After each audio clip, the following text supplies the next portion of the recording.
بسم اللہ الرحمن الرحیم نحمده ونصلی ونسلم علی رسوله الکریم اما بعد فصل القیاس الشرعی هو ترتب الحکم فی غیر المنصوص على معنى هو علت لذلك الحکم فی المنصوص علیہ۔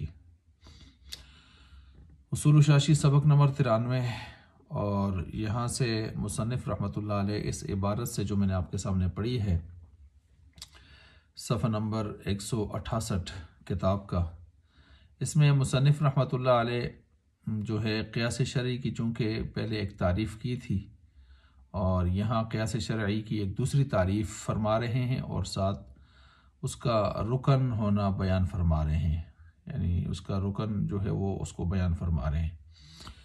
تو اس سے پہلے جو 2 فصلوں میں مصنف رحمۃ اللہ علیہ نے حجیت قیاس سے متعلق گفتگو فرمائی ہے اور صحت قیاس کی شرائط کو بیان فرمایا ہے،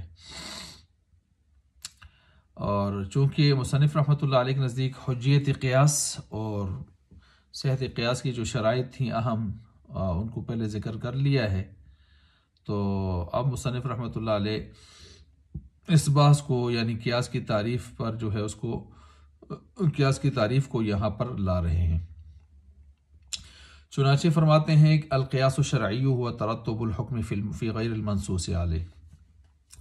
قیاس شرعی جو قیاس شرعی کا حکم ہوتا ہے، یعنی قیاس شرعی کا مطلب یہ ہے کہ حکم کا مرتب ہونا، ہوا ترتب الحکمی، حکم کا مرتب ہونا، ثابت ہونا، فی غیر المنصوص، غیر منصوص علیہ میں، علی معنی ایسے معنی کی بنیاد پر، ہوا علت لذالک الحکم فی المنصوص علیہ، کہ وہ معنی اس حکم کی علت ہو منصوص علیہ میں، منصوص علیہ میں۔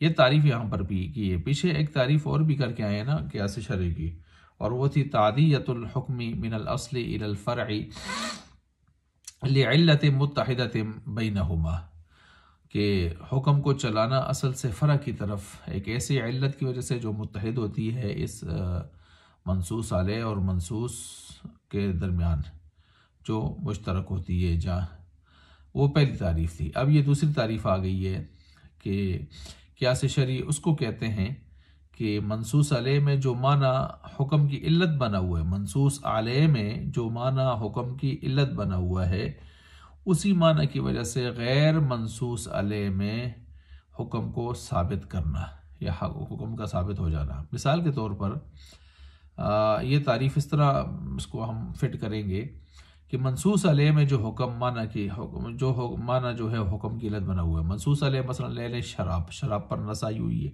اس کی حرمت پر، جو معنی حکم کی علت بنا ہوا ہے، حکم کیا ہے؟ حرام ہونا، علت کیا بنا ہوا ہے؟ نشہ۔ اسی معنی کی وجہ سے، یہ نشے والا ہونا کی وجہ سے ہم غیر منصوص علیہ میں بھی حکم کو ثابت کریں گے، یعنی غیر منصوص علیہ مثلا بھنگ لے لیں، اگر اس پر حرمت کا حکم لگتا ہے تو حرمت کا حکم کیوں لگتا ہے کہ وہ علت جو اصل میں پڑی ہوئی ہے نشہ، وہ یہاں پر بھی وہ معنی یہاں پر کیا بن رہا ہے؟ علت بن رہا ہے۔ تو یہ قیاس شرعی کی دوسری تعریف ہو گئی جو مصنف رحمۃ اللہ علیہ یہاں پر فرما چکے ہیں۔ اچھا، اب یہاں پر اس پر تو مشائخ کا اتفاق ہے کہ غیر منصوص علیہ میں جو حکم ہوتا ہے وہ علت کی وجہ سے ثابت ہوتا ہے۔ غیر منصوص علیہ میں یعنی بھنگ میں جو حرام ہونے کا حکم ہے وہ علت کی وجہ سے ثابت ہو رہا ہے۔ علت کیا ہے؟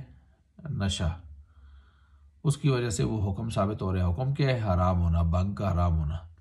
لیکن اب سوال یہ پیدا ہوتا ہے کہ وہ جو منصوص علیہ ہے جس پر نص آئی ہوئی ہے، مثلا شراب، کیا اس کا حکم بھی جو ہے وہ علت سے ہی ثابت ہوگا اسی ترتیب سے، یا وہ نص سے ثابت ہوتا ہے؟ تو اس بارے میں اختلاف ہے۔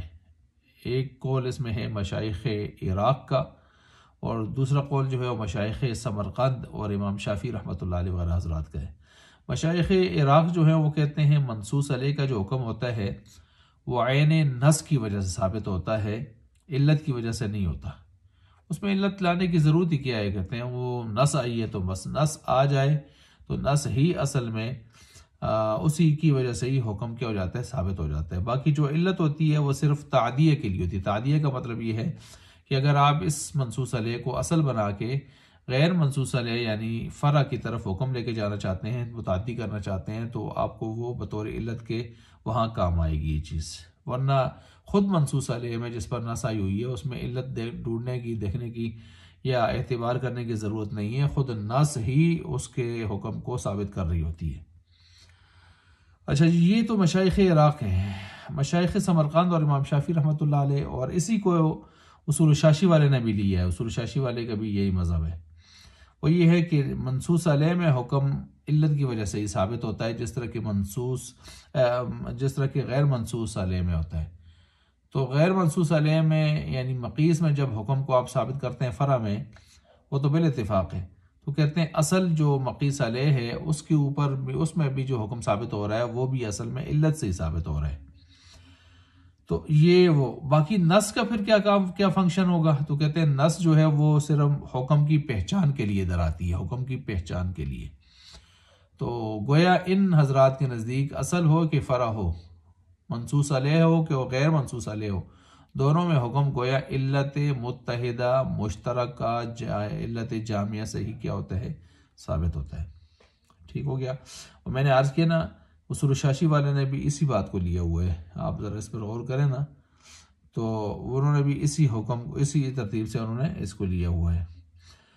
اچھا، اب یہاں پر یہ جو علت ہے، علت اصل اور فرع میں کے درمیان مشترک ہوتی ہے، اسی علت پر حکم کا کیا ہوتا ہے، دار و مدار ہوتا ہے، اور اسی علت کو رکن قیاس بھی کہا جاتا ہے۔ رکن قیاس، ارکان قیاس 4 ہے نا، وہ دیکھیں نا، ارکان قیاس جس طرح آپ نے منطق میں تمثیل پڑھا تھا، اس کے اندر ارکان قیاس پڑھے تھے، تو منطق والے اس کو تمثیل کہتے ہیں، اور یہاں پر قیاس شرعی کہلاتا ہے اصول فقہ کی زبان میں یا اس کی اصطلاح میں، اور اس میں 4 چیزیں ہوتی ہیں، ایک مقیس، ایک مقیس علیہ، مقیس علیہ جو ہوتا ہے وہ اصل بھی ہوتا ہے، اور جو مقیس ہوتا ہے وہ فرع ہوتا ہے۔ مقیس علیہ منصوص علیہ ہوتا ہے، مقیس غیر منصوص علیہ ہوتا ہے، اور ایک ان کے درمیان میں علت مشترکہ متحدہ علت جامعہ وجہ شبہ مشترکہ وہ ہوتی ہے، اور چوتھی چیز اس میں حکم ہوتا ہے۔ یہ 4 چیزیں ارکان 4 ہیں کس کے، قیاس کے، انہی میں سے ایک رکن علت کو جو ہے یہاں پر علت مشترکہ متحدہ کو رکن قیاس کہا جاتا ہے۔ اچھا، جو معنی حکم کی علت بنا ہے، جو معنی حکم کی علت بنا ہے، ٹھیک ہے، تو اس کا علت ہونا اب ثابت کس سے ہوگا؟ یا کتاب اللہ سے ثابت ہوگا، یا وہ سنت رسول سے ثابت ہوگا، ٹھیک ہے، یا وہ اجماع سے ثابت ہوگا، اور یا وہ اجتہاد و استنباط یعنی مجتہد کے اجتہاد و استنباط سے ثابت ہوگا۔ یہی بات اب یہاں مصنف رحمۃ اللہ علیہ فرما رہے ہیں، القیاس الشرعی وترتب الحکم فی غیر المنصوص علی معنی وعلۃ لذلک الحکم وفی المنصوص علیہ انما يعرف کون